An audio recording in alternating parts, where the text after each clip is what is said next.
I've got another opportunity for you. How would you like to work with Alex on the festival upgrade service? It'll be fun, trust me.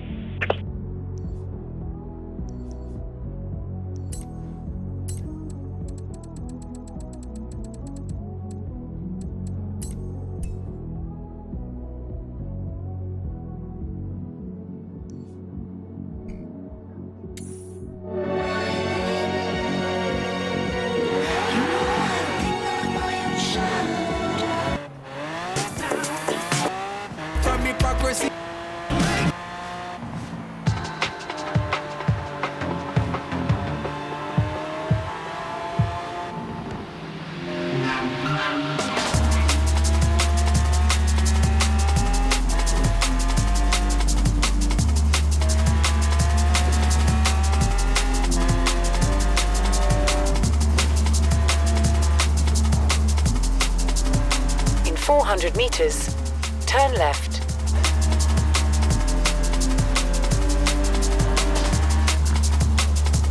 Turn left.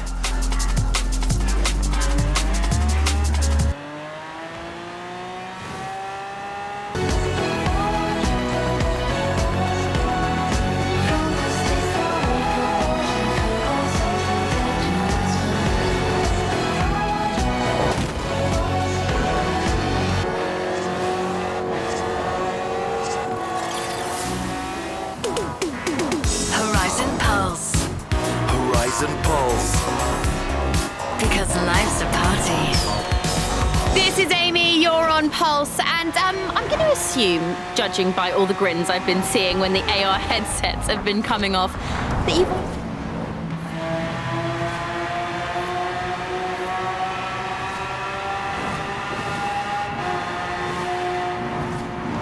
Barton and finish the fight. This next tune's for you.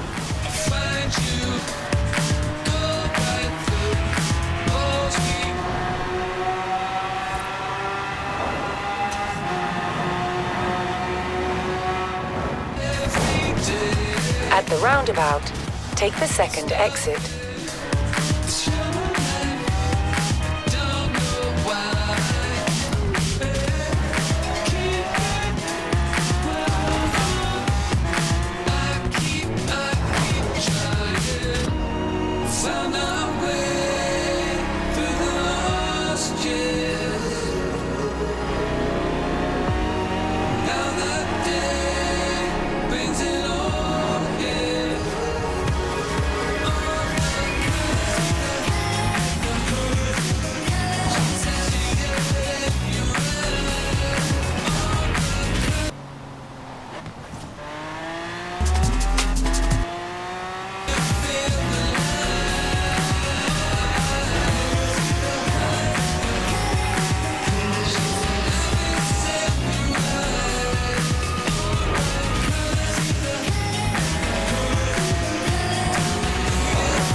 You have arrived at your destination.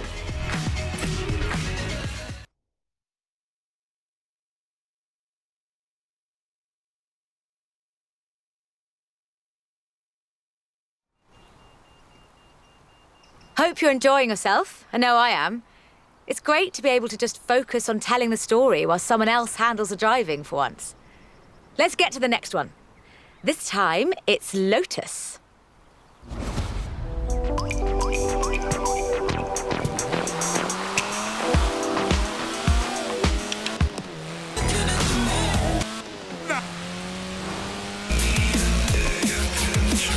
Lotus Engineering Limited began as many stories in British engineering do, in an old barn. The first Lotus cars were offered as kits. You built them yourself. From 1962, they began to actually build the cars themselves. The Elan Sprint showed exactly what they intended to do. Built around a steel backbone with a fiberglass chassis, the Sprint weighed in at a meager 687 kilos parked on the curb. On the road, this translated into brilliant agility and fantastic performance. Designer Colin Chapman famously said, Adding power makes you faster on the straights. Subtracting weight makes you faster everywhere. He knew what he was talking about. In 100 meters, turn right. In 100 meters, turn left. Widely hailed as one of the greatest sports cars of the 1960s, the Elan would be closely studied and emulated, inspiring such masterpieces as the Mazda MX-5. The Elan has all the energy, style, and enthusiasm you would expect. Bold, quick, and fun. So much so that they put it in the name.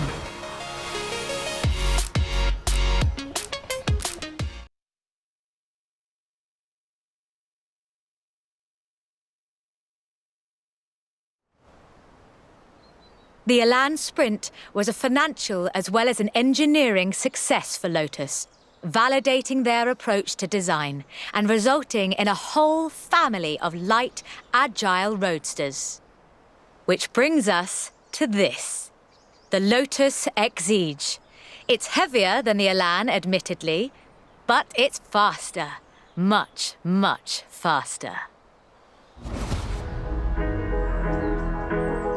Touch the pedal, the Exige responds with instant, relentless acceleration, as you'd expect. With a 0 to 60 time of 3.8 seconds and a top speed of 170 before upgrades and tuning, the Exige is uncompromising.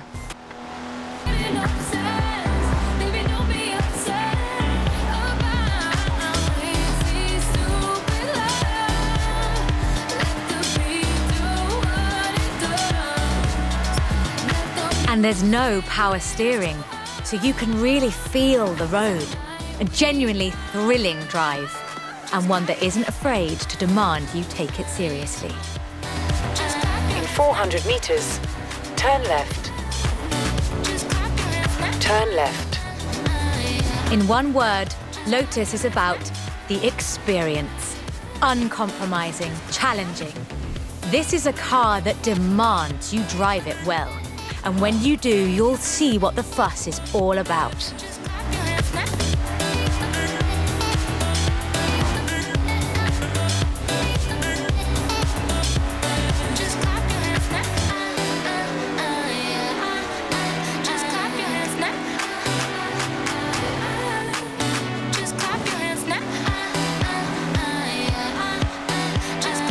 In 400 meters, you will arrive at your destination.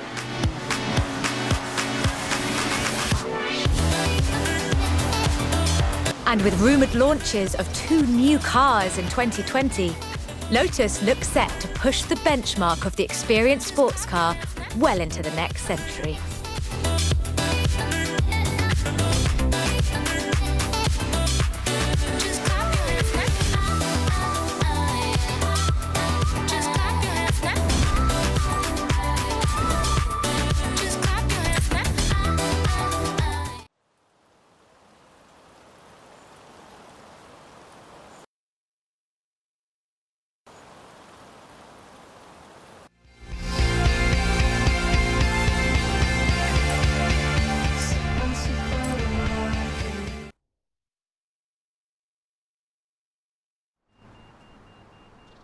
Done much rallying? That's a joke. We've all seen what you've been up to. We're doing the next bit on location. You'll see why when you get there.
In 400 meters, you will arrive at your destination.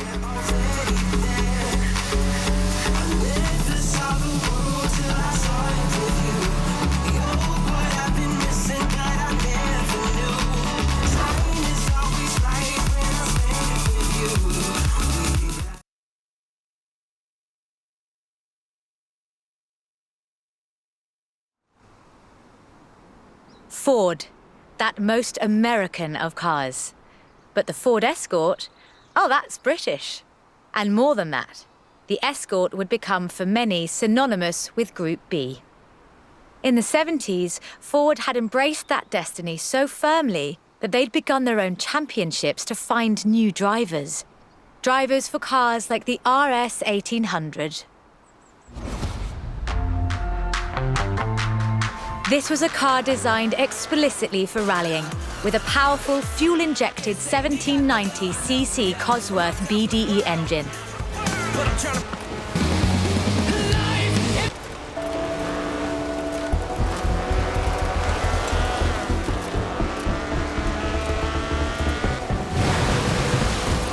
Homologation rules required that all cars entered into the Group be production, so Ford built 200 of them.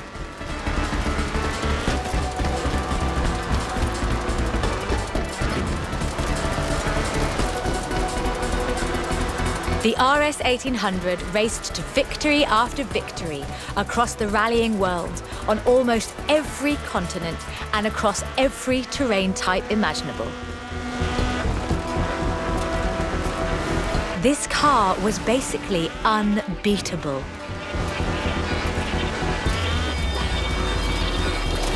The RS 1800 brought home 17 World Rally Championship victories for Ford.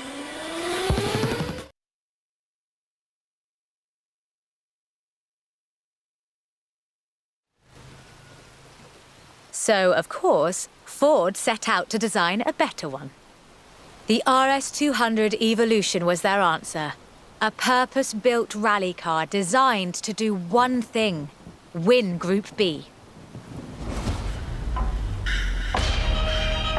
With a 1.8 turbocharged Ford Cosworth BDT engine and all-wheel drive, the RS 200 had perhaps the best suspension platform of any car of its era.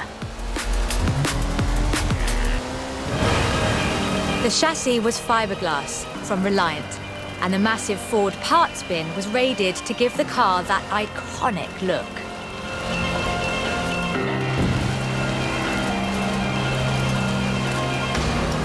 But while the car had potential, turbo lag at low RPM and a poor power-to-weight ratio meant that it never placed better than third. The end of Group B in the mid-80s meant the end of the RS 200 as a rallying car. Fortunately, Ford built over 200 as part of the homologation requirements for Group B, so you can still find them, if you're lucky.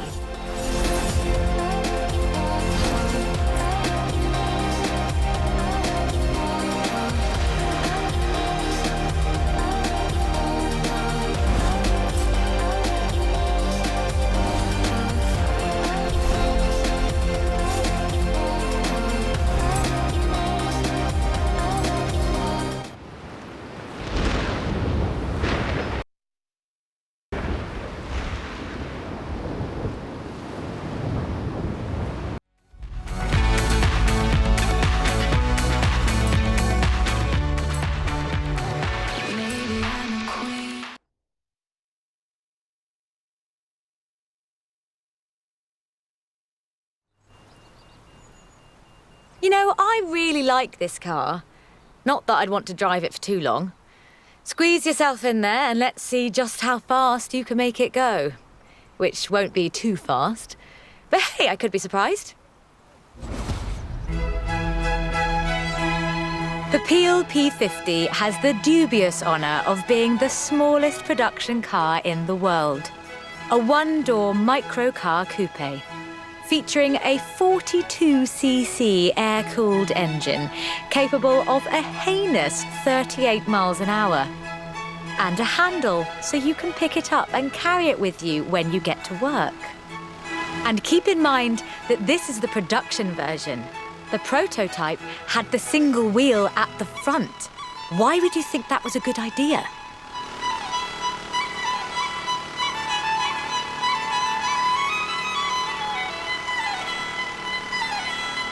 In 2010, though, production restarted at Sutton in Ashfield. So, if you'd like to own the modern incarnation of this, I suppose you can.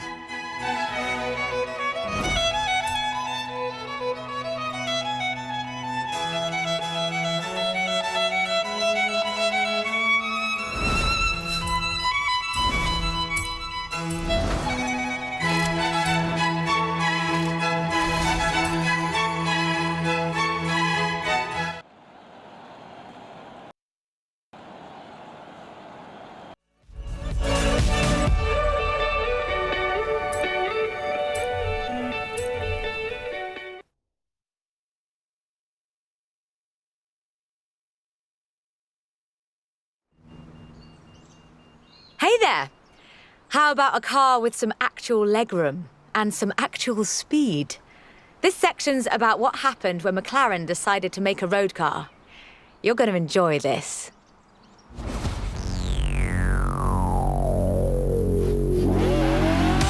The track and the road have very different requirements. For McLaren, that was a challenge they were more than willing to embrace. In 1988, they set out to create the finest sports car the world has ever seen. By 1993, they had achieved their goal, and the honestly fantastic F1 was the result. 106 would be built across all variants, and it remains one of the very best road cars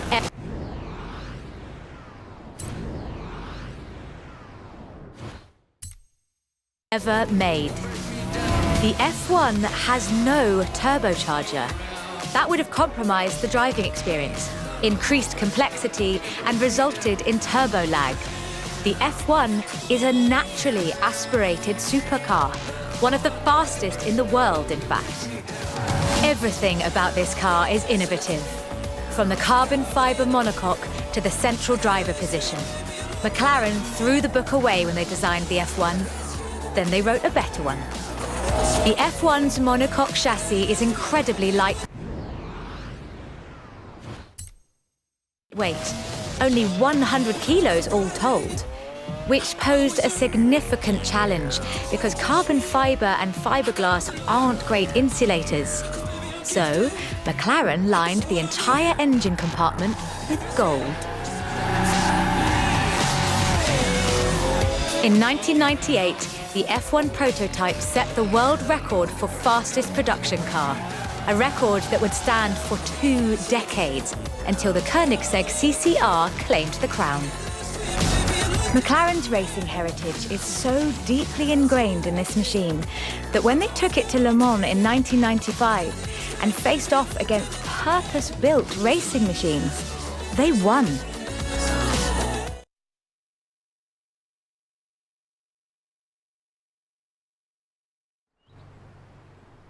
So, with something like the F1 to live up to, where do you go next? Well, you throw the book away again and write an even better one. The result is the McLaren P1, a hybrid electric sports car that stands head and shoulders above the F1. The P1 GTR will hit 60 miles an hour in 2.4 seconds. That's 0.7 seconds faster than the F1. That's an eternity for a supercar. The car's blistering performance is delivered by a twin-turbo V8, supplemented by a McLaren ECU electric motor and instant power assist system. And they do mean instant.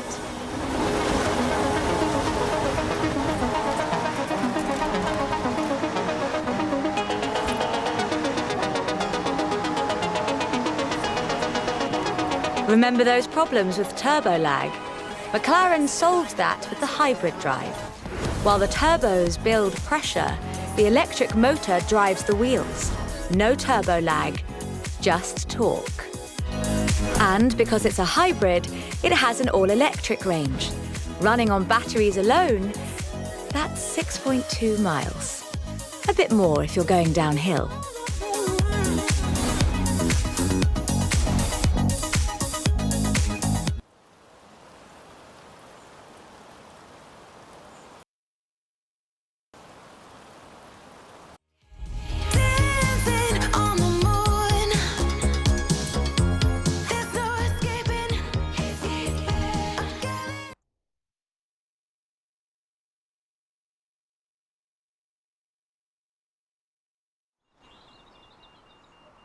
I quite like sleeper cars. Did Alex ever tell you the story of what we got up to in Colorado? There was this sleeper car competition, you see. Let's just say no one was ready for the sunbeam.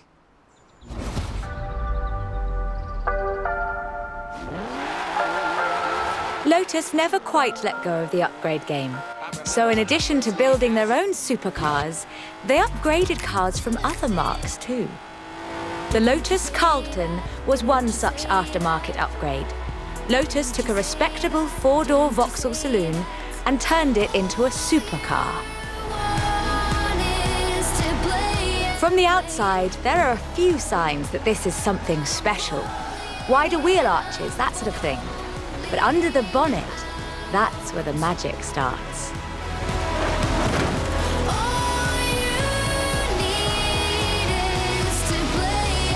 Engine capacity was increased to 3.6 litres, and twin Garrett T25 turbochargers were added.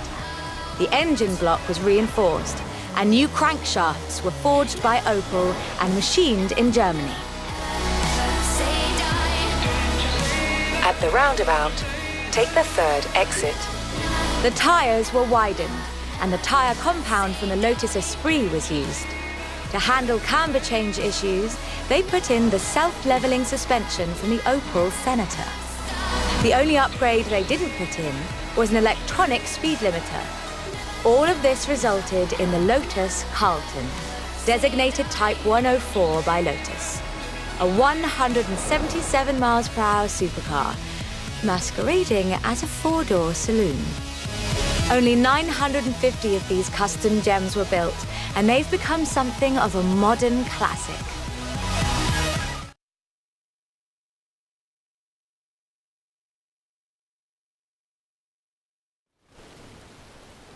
The Lotus Carlton was an example of how to turn a saloon into a supercar, but that's not the only thing Lotus got up to. In 1979, Chrysler approached Lotus to create a strict rally version of their Sunbeam three-door hatchback.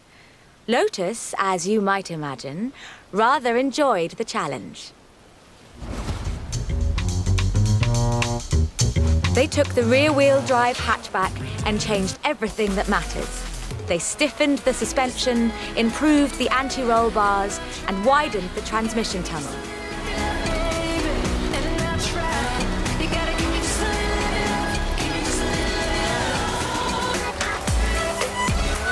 Performance was increased by fitting a 2.2-litre version of the Lotus 911 slant four-cylinder engine, resulting in an impressive 250 brake horsepower, up from a meager 105 on the original.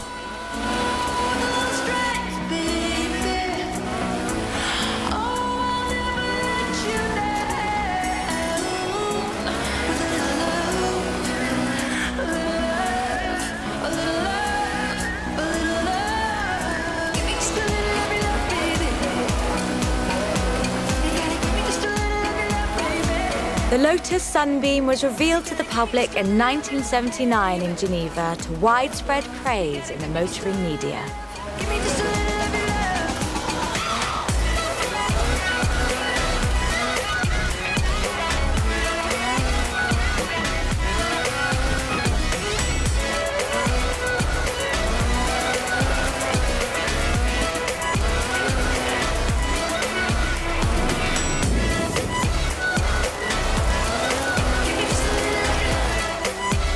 More importantly, the Lotus Sunbeam saw racing success too. In 1980, Henri Toivonen won the 29th Lombard RAC Rally in his Sunbeams. Don't it feel like that night was from a dream? I never felt nothing like that. Looking at you, looking right back. Don't say nothing is ever as good as it seems. Stop running your mouth like that, 'cause you know I'm gonna give it right back. You're so close now. It almost makes you wonder if Lotus should do more conversion. That's a silly question, actually. Lotus should do more conversions. In fact, I'll call them right now.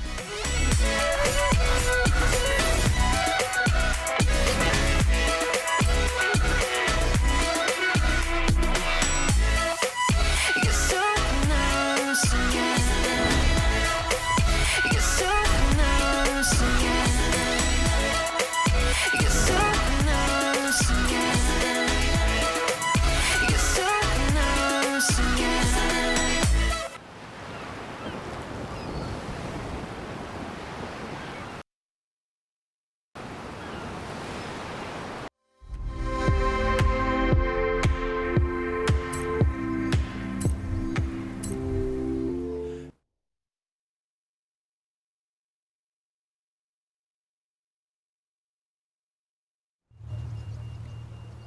I honestly think these might be some of the most beautiful cars in the world. And the story of how it came about is, well, really British. Get in the car and let's get this segment.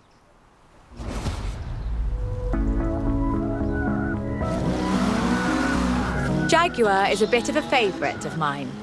The company is almost 100 years old and was originally founded to build sidecars for motorcycles. But this is the car that really set the bar, I think. The 1961 E-Type. When he saw it, Enzo Ferrari called it the most beautiful car in the world. High praise indeed. He wasn't alone in his admiration. Accolades have followed this car ever since. It's been in movies, comics, games, and TV shows. Unlike some later cars in the marque, it wasn't just looks though. The E-Type was light and fast.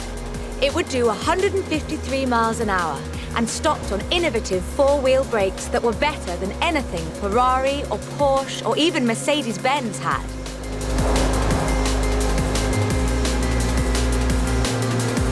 It was solid too, with a design based on the D-Type that won the 24 Hours of Le Mans 3 years in a row. At the roundabout, take the second exit. Turn around when it is safe to do so. Anyone who owns an E-Type will tell you that the key to their reliability is to drive them regularly, as if you'd need the excuse.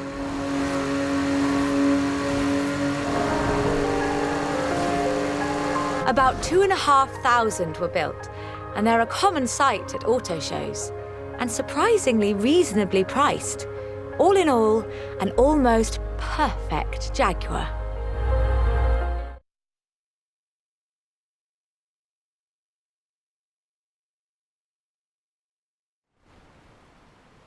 The E-Type was the successor to the Le Mans winning D-Type. But what would that look like if Jaguar designed it today?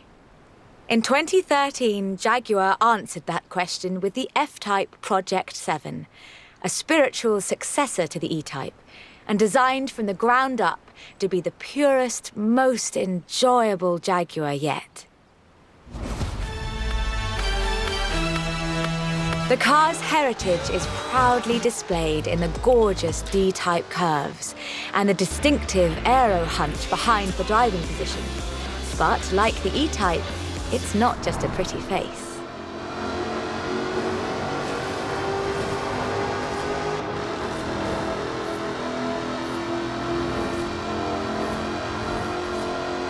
Powered by a 5-litre V8 supercharged engine. With a fully aluminium body, it's blisteringly fast, with a 0 to 60 speed of 3.8 seconds and a top speed of 186 miles an hour. A car as beautiful as this must surely have been a carefully authored design. Actually, it started as a sketch by designer César Pierri, thrown together one Friday in his free time.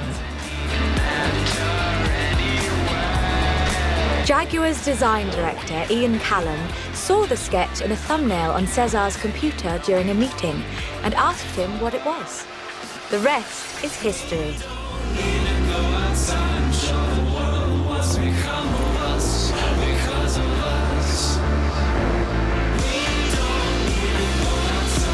"250 Project 7s were built, as both a successor to the E-Type and as a celebration of Jaguar's victories at Le Mans. Turn around when it is safe to do so.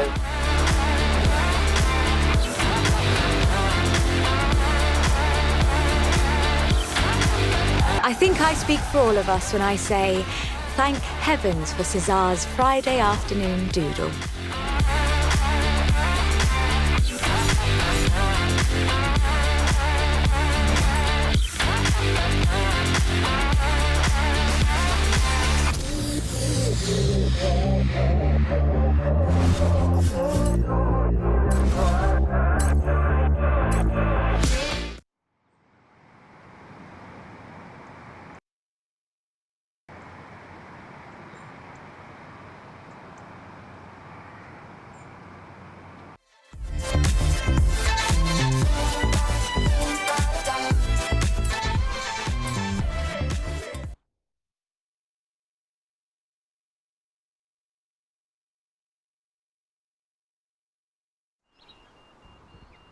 We're almost done, but we've saved the good stuff for last.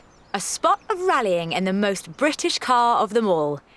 Get in, strap in, and let's nail this one.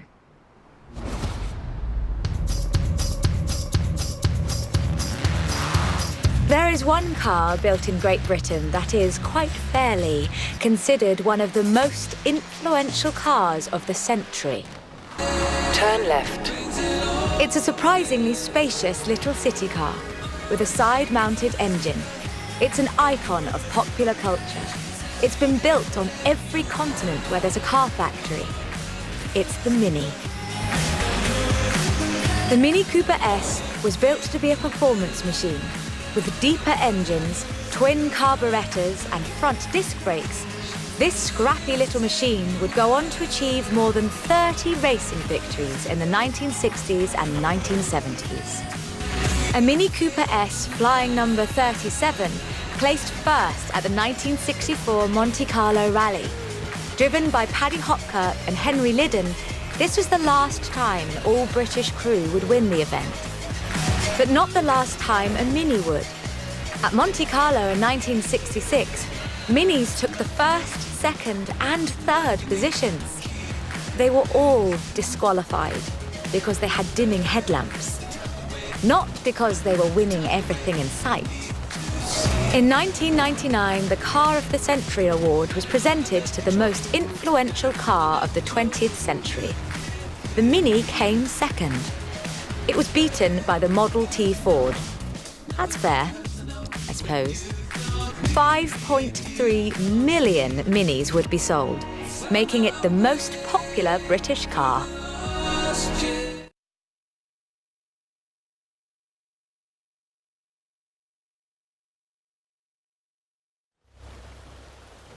And then in 2000, BMW resumed production of the Mini, breathing new life into the iconic marque. If the Mini of the 1960s had its sights set on the roads of Monte Carlo, the X-Rayed Countryman has its eyes on something a little tougher. The deserts and rough terrain of the Dakar, for starters. A wit once said that the only thing Mini in this monster was the pedal. That's rather missing the point, I think. The X-Rayed Countryman is much, much bigger than the Mini Cooper. It has to be. A stage of the Dakar demands literally tons of gear. You could call it a tank. It does rather sound like one.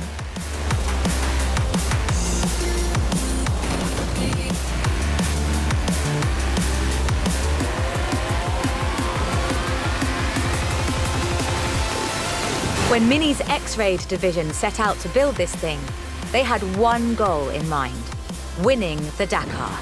And they did, every year, from 2012 to 2015.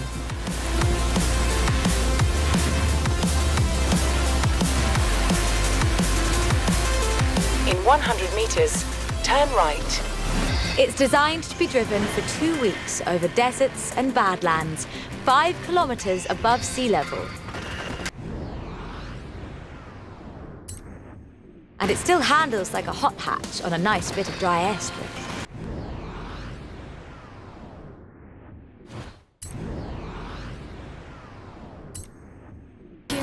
In 100 meters, turn right. Falling somehow, we are beautifully created. Owners come and go. The heritage of a car like the Mini is more than who owns the keys to the shop. I fully expect to see Mini's wings flying for another century.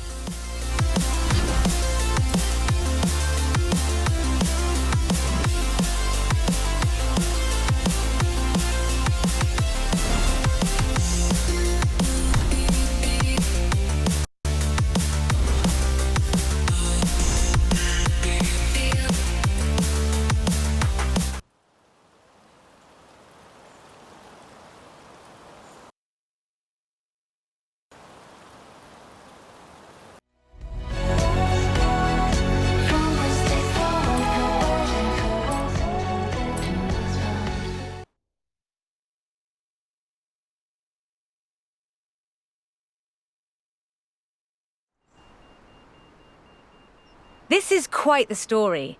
Bentley at Le Mans in the 1930s. Gentleman racers, heroic driving, and a personal hero of mine. Take good care of the cars, though. Both of them are mine.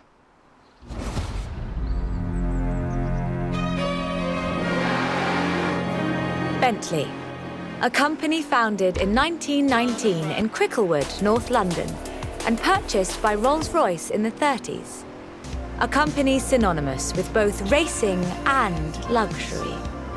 Perhaps the best example I know of those two extremes of British engineering. For almost a century, every Bentley was hand-built to exacting standards. So at the beginning of the 21st century, when Bentley revealed their first mass-produced car, there were a great many questions. The car was the Continental GT, an elegant grand tourer that combined a racetrack pedigree with exquisite style and all the power you could need.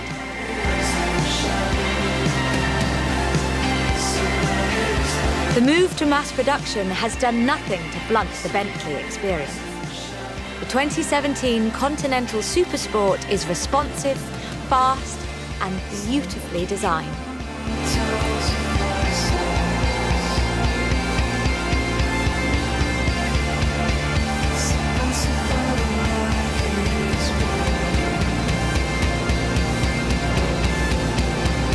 It brings together all-wheel drive, carbon fiber bonnet sides and side skirts to create the most powerful performance-focused car the company has ever built.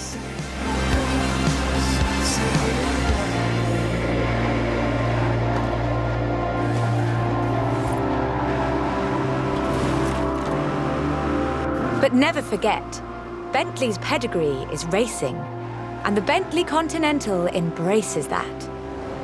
In 2007, a largely standard Continental Speed GT broke Bugatti's record for the flying kilometre on the frozen Baltic Sea.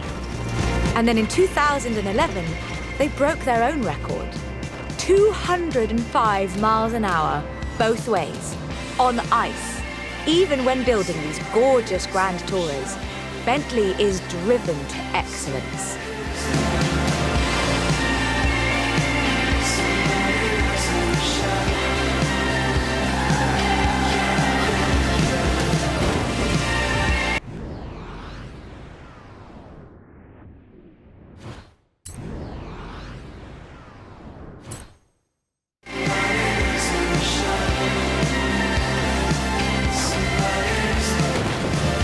Today, Bentley means modern, peerless luxury and elegance. But that's far from the full story.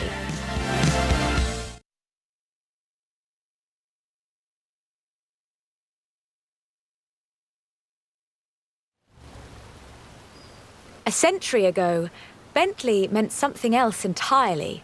It meant Le Mans.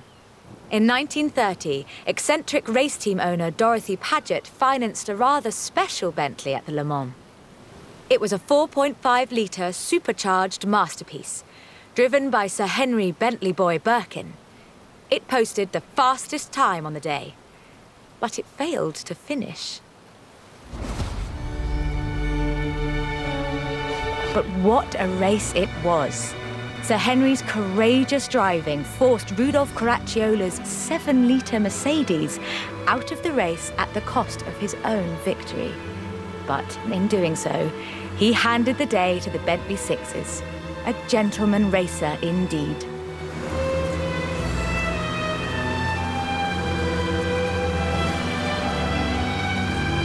Sir Henry knew he didn't have anything to prove.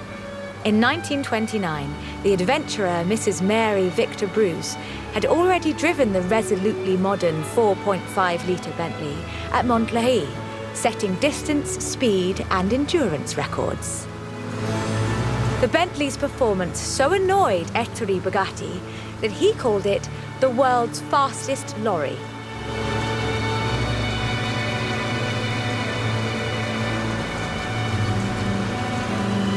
The blower had the last laugh, though. In 2012, it was sold at auction for over £4 million, which is more than enough to buy a Veyron and a racing truck, if you're keeping score.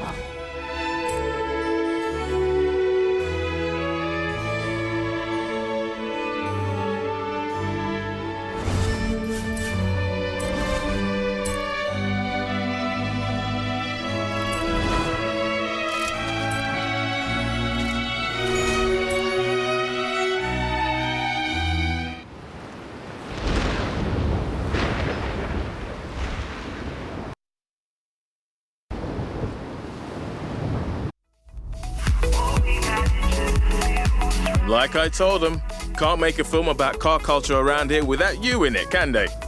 I'll let you know if they need you back.